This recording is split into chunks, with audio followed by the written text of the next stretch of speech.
Hear me? Okay, perfect. Good afternoon. Sorry about some technical difficulties here, but my name is Mike Stadnicki, and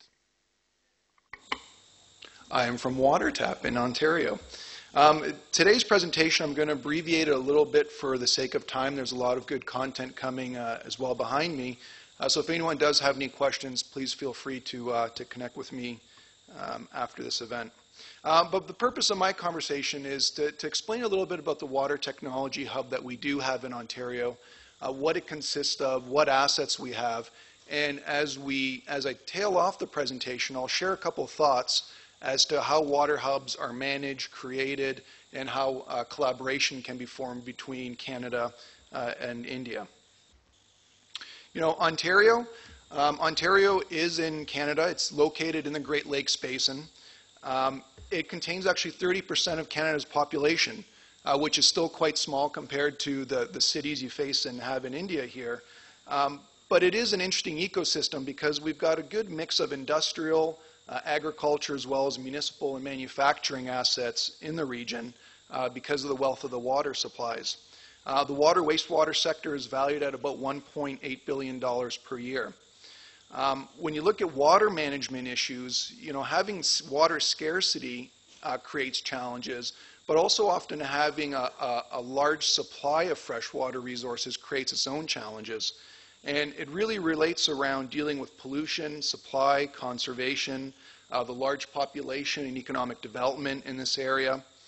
And as well, what we face, which is really interesting, is as population grows away from the lakes. So we're faced with having to create very large and extensive pipeline networks, both transmission and distribution mains. And a lot of our facilities that we built, whether it's pumping stations, wastewater plants, or drinking water plants, are beginning to reach the end of their useful life, or their design life. So we're also facing challenges of infrastructure renewal and updating these. And that cost is quite large as well to be able to maintain those. Looking at some of the water assets we have, there's over 900 companies in Ontario today focused on the water industry, and that represents approximately 22,000 people that are employed in a fairly small area. There's over 766 water and wastewater facilities. There's 100 technology incubators to help kickstart the development of new technologies. There's over 100 related water-related research institutes that are active and are producing very good results. And I think an interesting piece here as we talk about education and some of the assets we have, you know, there are over 8,000 post-secondary graduates coming from Ontario colleges and universities each year that are somehow related to the water industry with their degrees. So whether it's science or whether it's engineering, they're coming out with a very good knowledge and appreciation of different aspects of the water industry. We mentioned that we've got a very diverse and multicultural population. Approximately 35% of the population in Ontario, their English is not their first native language. So we have large populations from China, from India, and many other countries, which actually makes it very business friendly as you look at communicating with different parts of the world or sharing best practices and collaborating on new programs.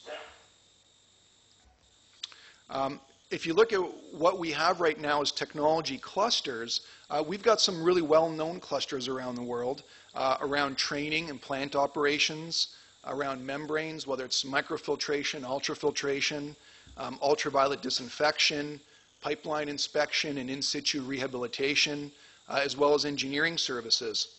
If you look at the next generation of technology clusters that we're trying to develop in Ontario, a lot of it deals with advanced anaerobic digestion, so biogas, nutrient recovery. Recently, over the last 3 years, approximately $30 million has been put into developing that technology sector, and that's already paying dividends. We're seeing our first plants being put into the United States using advanced fuel cells, so that's pretty exciting. You know, we're looking at automated microbial testing. You know, there's a lot of new pathogens coming out and also dangers from pharmaceuticals. So these need to be early detection systems that are automated online, and now the second, third generations are being developed and deployed to the market. Nano-engineered membranes, and finally non-destructive pipe wall thickness technologies. And what's interesting, because you've got existing clusters and you've got new emerging clusters, we're starting to see hybrids form. As an example, with the advanced anaerobic digestion, a lot of the people are using the knowledge that we've gained from our membranes on the wastewater side with membrane bioreactors and combining them with digesters now so they can produce more biogas at the end of the day. And it's a very thriving community that's very well connected. You know, when we talk about a sense of urgency, I think we're all here at this conference because there is a sense of urgency in regards to river basin sustainability, which is a very complicated issue. You know, on a much smaller scale, I think that what helped to accelerate the water community and the water hub in Ontario was an event that we had back in 2000. We've just recently marked the anniversary of this tragic event. But over 2,500 people became sick from drinking water. 7 people died from drinking contaminated drinking water. And as it turns out, it was an E. coli strain that made it into the water distribution system. And there were many reasons and that why this actually happened. But at the end of the day, when you look at how this all occurred, you know, really came down to a lack of operator training and on-the-job experience. And that came down to treatments of doing the proper chlorination doses, monitoring, and record keeping. What this event did, at the end of the day, as tragic as it was, it was really the event that helped to unify the whole water industry in Ontario and resulted in a number of really positive changes that helped grow our water technology hub. And on a side note, you know, this community that suffered this loss, today it's actually a very positive story. They've got a large training center located in their community. They've formed their own water cluster around new technologies. They're very proactive. And water's really become a center point of discussion and appreciation within this community now. So it's a really nice atmosphere there, and it's got a good legacy to what's happened. When we talk about the change, you know, there was a lot of government leadership during this time, which was critical.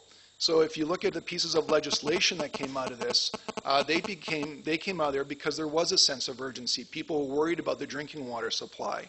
You know, clear direction and priorities were set, as well as a number of key pieces of legislation. So as a Safe Drinking Water Act, Clean Water Act, and finally the Water Opportunities and Water Conservation Act.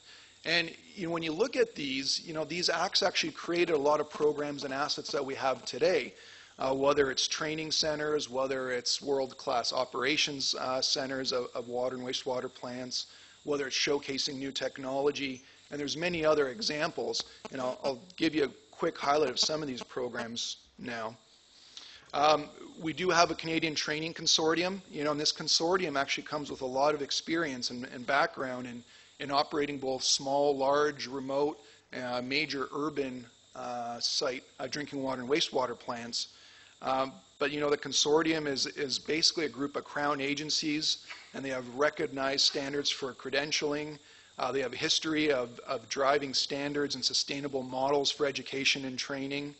And fundamentally, at the peak, there's over 350 operators that are being trained per week in Ontario. So this is water and wastewater. These aren't all new operators, but it's continuing education. So coming from this Walkerton incident, everyone realized the need for training and making sure that our operators are very well prepared.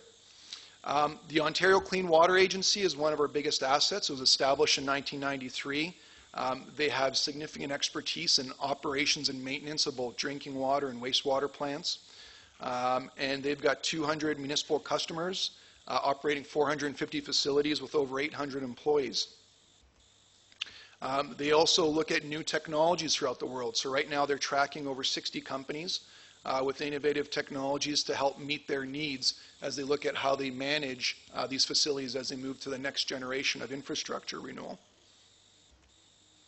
Showcasing water innovation. So, you know, we've got training as part of this water hub. We've got plant operations as part of the water hub, which is also capturing best practices. But now we're also trying to demonstrate new technology. So the Ontario government's also put in $17 million program really designed to showcase new technologies They're coming not only from Ontario, but from other parts of the world. As a quick example, City of Thunder Bay is using new light-driven disinfection technologies. Pharmaceuticals were mentioned as an upcoming threat, and this is really addressed to help neutralize the pharmaceuticals that are in wastewater streams. As well as a lot's being done around agriculture. You can see on the bottom this was an example of a greenhouse project. So you can recycle nutrient-based water streams and try to pull some of those nutrients out for beneficial savings to the end user. The Southern Ontario Water Consortium. So now, we're testing these new technologies, but now we really need a broad platform where we can put these into real-life application. So once again, this is a government-funded $52 million project, and basically what it does is it's really a living lab.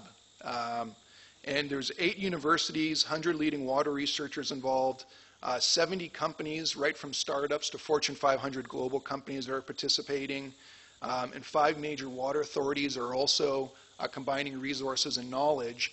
And a lot of the information that's being learned from this is all being put into open text sharing platforms so that not only other people in Ontario can learn, but other water hubs throughout the world.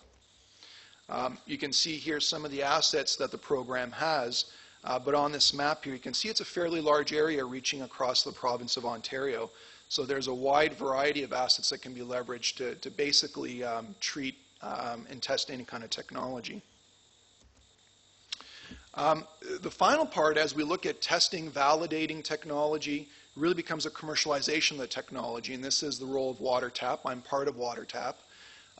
What we do, again, we're a government-funded organization, but we work with small and medium-sized water entrepreneurs who are very good with technology, but often have their eyes and their minds set on how to optimize their technology, how to solve problems, and don't necessarily have the connections for funding or to reach into new markets or to look for different ways of applying that technology. And that's one of the benefits that WaterTap brings working with these people. And our goal is really to help double the size of a lot of these small startups rather rapidly so that we can have a very healthy ecosystem of companies in Ontario.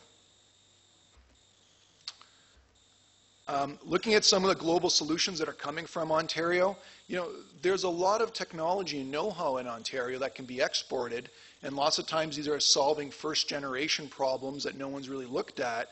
And these problems aren't solved in a vacuum from Canada. Rather, there's a lot of collaboration with local partners. There's a real opportunity to take the know-how that's been done in Ontario and apply that to people who really know local situations, so that mistakes can be avoided, so that solutions can be implemented faster. And some of the examples here, currently in Mumbai, R.V. Anderson, who's a consulting engineering firm, is building a large wastewater plant. In Singapore, the membranes that were developed in Ontario have enabled a lot of the new water facility in Singapore to achieve their water reclamation goals. In Australia, Trojan Technologies has recently put in one of the largest UV-based systems for reclaimed water, treating almost 200 million gallons a day. In the Middle East, we've got Ontario Technologies that are inspecting the Great Man-Made River pipelines. These transmission mains run for hundreds of kilometers and are 12 feet in diameter. And these are really the lifeline of many cities in the desert area. And our technologies are being used there to help pinpoint weak spots before that pipeline bursts. In the United States, we've got several waste-to-energy projects that are currently just commissioned and have gone live. And this is pretty exciting because it's using that new technology cluster and anaerobic digestion that's been developed, the know-how from there to enable solutions. And I think what's really interesting as well is the new Boeing Dreamliner actually uses Ontario technology.